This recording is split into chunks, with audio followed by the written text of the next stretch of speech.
y nos acompaña el economista Pedro Martínez, presidente de la Sociedad Nacional de Minería, Petróleo y Energía. Señor Martínez, muy buenos días, bienvenido a Radio Nacional. Buenos días, muchas gracias. Este acuerdo entre el gobierno con las mineras en nuestro país que va a permitir al Perú tener 3.000 millones de soles anuales, sin lugar a dudas es una buena noticia. Sin embargo, para nuestros oyentes que no tienen claro el tema, ¿en qué se va a diferenciar este aporte extraordinario con el óvulo minero que se dio en el quinquenio pasado? A ver, muchas gracias por la pregunta. Vamos a ver, durante la campaña electoral hubo prácticamente en todas las tiendas políticas, dentro de los objetivos que se fijaron, uno de ellos fue justamente cómo hacemos para incrementar la participación en la carga fiscal de las empresas mineras. Habida cuenta que el boom de precios en los commodities había traído una oportunidad que desde el punto de vista del Estado era interesante como para generar una recaudación adicional. Nosotros nos esmeramos por hacer notar que el tema debía ser manejado desde un ámbito netamente técnico. ¿Por qué? Porque el Perú compite en capitales con otros países, compite en el caso de minería explícitamente, compite con Canadá, con Australia y con Chile especialmente. Dada la riqueza geológica de los Andes, obviamente los capitales van a donde hay menos barreras o donde es más fácil operar o donde hay un costo menor. Ya el Perú tenía una carga fiscal mayor que los tres países mencionados y había que tratar el tema con mucho cuidado porque si se politizaba era muy fácil decir vamos a cargarle más impuestos sin mirar qué era lo que sucedía y podíamos matar a la gallina de los huevos de oro. En la actividad económica en el país, la minería ocupa el primer lugar. El 61% del valor de las exportaciones del Perú lo provee la minería. El tercio de los impuestos a la renta los provee la minería, de tal suerte que la minería se constituye como la principal fuente de ingresos y la principal actividad dentro de la vida económica del país. Entonces había que tratar el tema con mucho cuidado y es que así fue expuesto a tratarlo técnicamente. Cuando las nuevas autoridades se hacen cargo, empezamos a trabajar este tema bajo algunos principios que eran básicos. En primer lugar, el respeto a los contratos suscritos, cosa que el presidente Humala hace unos 5 o 6 días confirmó ante la PEC y dijo: el Perú es un país que respeta los contratos, y es porque en el Perú hay estabilidad jurídica y hay un Estado de Derecho. Eso es uno de las reglas claves en los países serios. El otro tema que era fundamental era cómo hacemos para que en el deseo del Estado de captar mayores recursos, cómo hacemos para que se mantenga la competitividad en el país, es decir, para que los capitales sigan fluyendo y para no espantarlos, habida cuenta, reitero, de la importancia de la actividad minera en el país. Hubo que trabajar este balance en el sentido de lograr una mayor recaudación a la vez que no perdamos competitividad como país. Han habido una serie de reuniones, hemos tenido varios temas desde el punto de vista técnico, tratados con las autoridades tanto del MEF como del MEM, y finalmente llegamos a una serie de aplicaciones de distintas fórmulas, escalas, rangos, etcétera, a establecer que la actividad minera podía contribuir con una cantidad adicional a la que ya contribuye sin afectar la competitividad. Tuvimos una serie de reuniones internas en el seno de la sociedad para conversar con las compañías, dado que hay un grupo de empresas mineras que tienen contratos de estabilidad tributaria y otras que no. Entonces había que involucrar a todas las empresas, cosa que logramos consensuar, y finalmente el resultado que tenemos es que la actividad minera contribuirá con muy cerca de 3.000 millones de soles al año, aparte de los impuestos que normalmente contribuyen. Para conocimiento del público, por ejemplo, ese tercio de los impuestos de la renta con los que contribuye la actividad minera han representado en el 2010 8.300 millones de soles, y la carga fiscal total que tiene la actividad minera y que ha tenido en el año 2010 ha sobrepasado los 12.000 millones de soles, dado impuesto a la renta, más regalías, más otras cargas fiscales, y finalmente, como les reitero, hay un total de más de 12.000 millones de soles. ¿Qué va a pasar con este aporte si el precio de los commodities como el oro, por ejemplo, baja en su cotización? Porque no siempre de repente puede estar en los $1.900 la onza, ¿no? Podría bajar. Recordemos que esta intención fue cómo grabamos a este sector que por el boom de los precios tiene un ingreso adicional. En el caso de que haya ingresos adicionales porque los precios de los commodities siguen subiendo o se disparan, obviamente el Estado va a tener una mayor captación de recursos. Si el precio de los commodities disminuye, obviamente esta contribución disminuirá, pero no perdamos que el espíritu de esta contribución recae en la medida en que el precio de los commodities suba, y eso daba un espacio como para generar una mayor recaudación. Esperemos que el desarrollo en los diferentes países siga demandando materias primas, siga demandando commodities, y por lo tanto los precios continúen. El oro probablemente va a tener esta volatilidad. La semana pasada tuvo un bajón, pero en la medida en que haya estos ajustes económicos a nivel mundial, el oro como metal de refugio es probable que tenga incrementos. El cobre, el zinc, el estaño tienen diferentes comportamientos. Han habido épocas muy deprimidas hace muchos años, y ha habido otras épocas como las que tenemos ahora, que los precios están al alza. Respecto acá hay que hacer también una diferencia, porque nosotros teníamos, en el año 2006 se estableció un programa de solidaridad, y esta contribución que... El famoso óvulo minero, ¿no? Óvulo es una palabra despectiva, ¿no? En realidad es una contribución, porque hay que... cualquier contribución que sea, hay que llamarla por su nombre. Este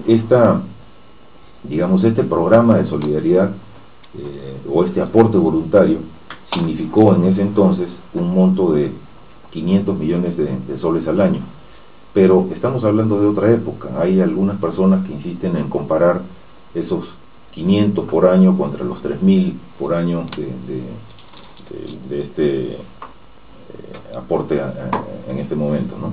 El que acabamos de considerar. Pero son dos épocas distintas. En esa época los precios de los minerales y los metales estaban mucho más deprimidos, y eso es lo que de alguna forma ese monto reflejaba el comportamiento de estos commodities en esa época. Hoy hemos tenido, luego de la crisis del 2008-2009, un repunte en los precios, y de alguna forma refleja esta contribución, ¿no? El tema es si estos 500 millones se fusionan con los 3.000 millones o son cuentas apartes. No, el programa de solidaridad, recordemos que fue por 5 años, terminó el año pasado, el 2010. En mayo, junio de este año se ha recaudado el último tramo que correspondía a esos 5 años, y todavía está en ejecución. Recordemos que eso se ejecuta en un comité tripartito en donde participa la región, la comunidad y la empresa, y esos fondos van destinados a trabajar mucho en lo que son obras de infraestructura, educación, salud, y mucho en combatir la desnutrición. Entonces esos fondos todavía se están ejecutando hasta que se extingan, pero digamos que este programa terminó el año 2010, ¿no? Luego entonces, este es un nuevo programa que se va a aplicar definitivamente a partir del próximo año. Así es, esto es un gravamen nuevo, perdón, es un gravamen nuevo que equivale a estos casi 3.000 millones de soles y que están en función a las utilidades operativas de las empresas. Aquí también es bueno señalar que se ha aprovechado en esta oportunidad para corregir una distorsión que existía. Normalmente las regalías se aplicaban sobre ventas y esto generaba una regresividad en esta carga fiscal, porque ocurría que habían de repente algunos proyectos o ampliaciones con baja rentabilidad, pero que tenían una carga fiscal muy alta, y viceversa, había otros con alta rentabilidad y pagaban menos.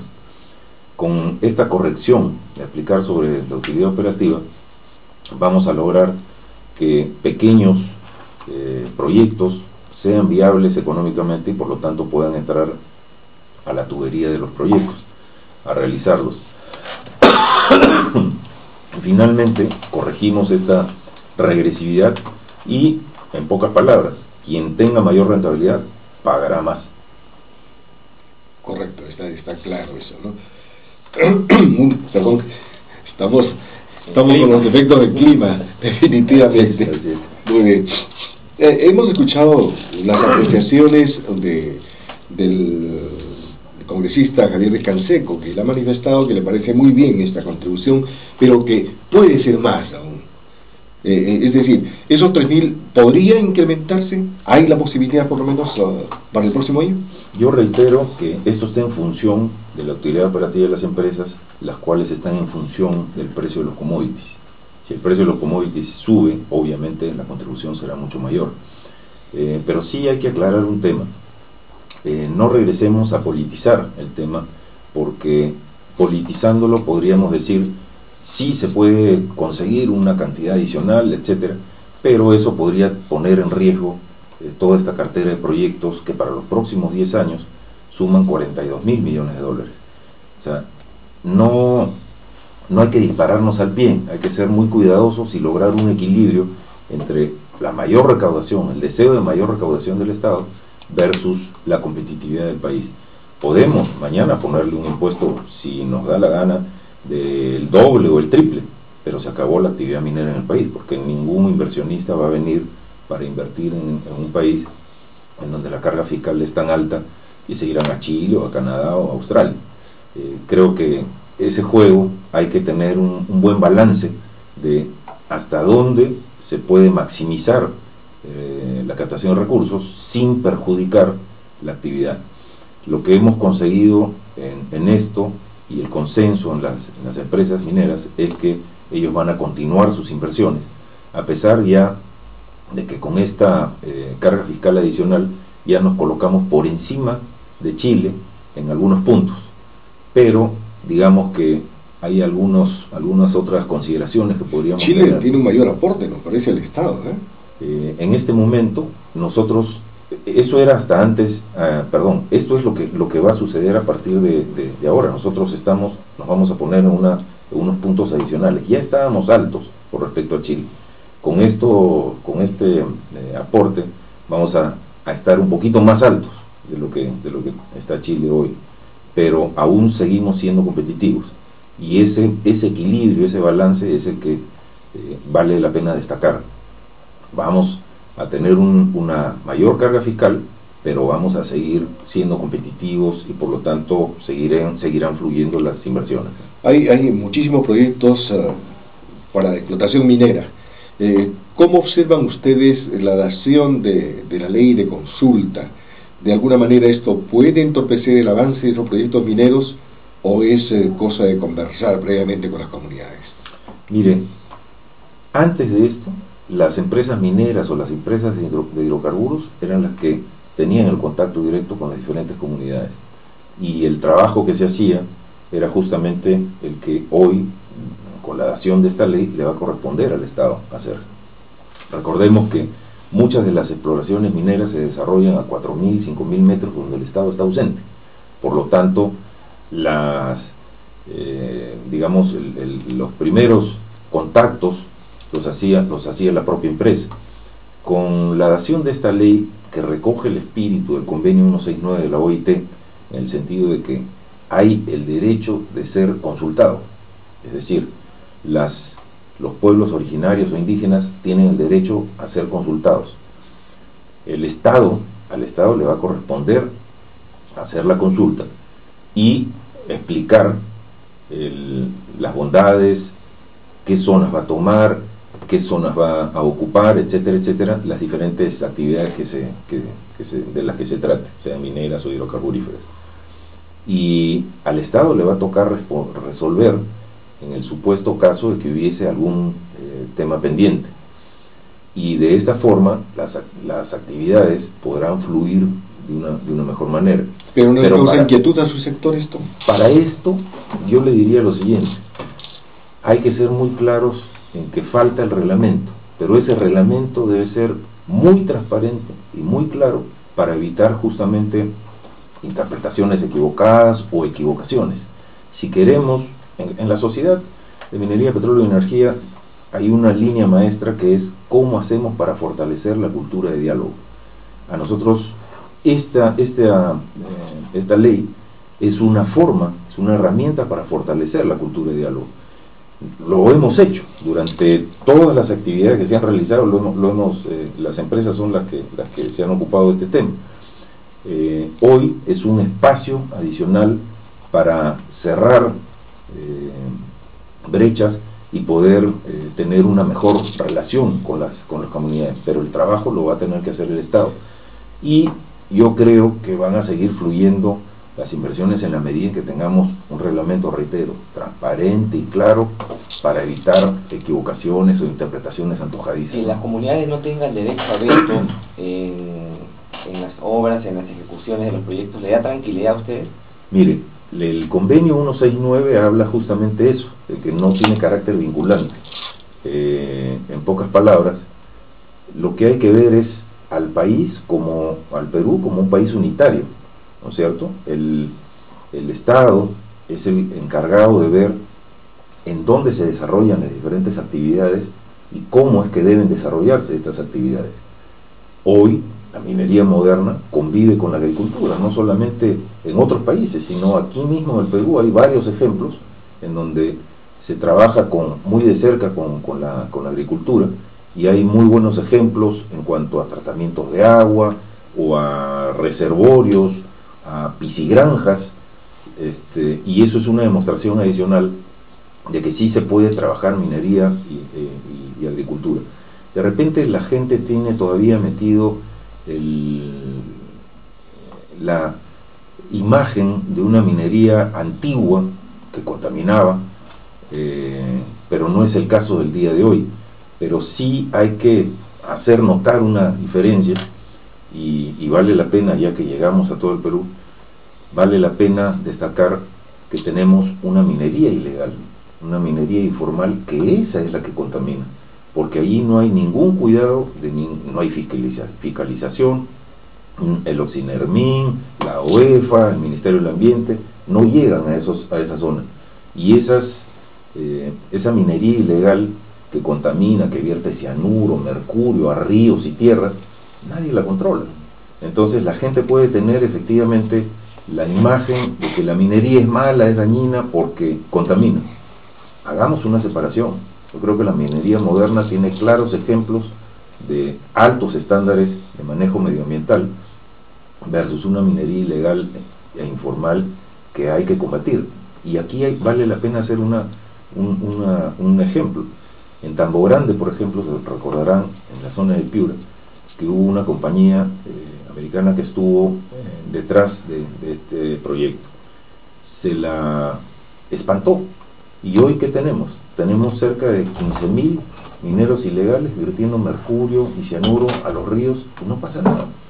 Yo creo que eso es lo que hay que combatir, porque al final no solamente las mismas personas que están involucradas en esta minería ilegal corren un peligro para la salud, sino estas contaminaciones que estamos viendo, ¿no?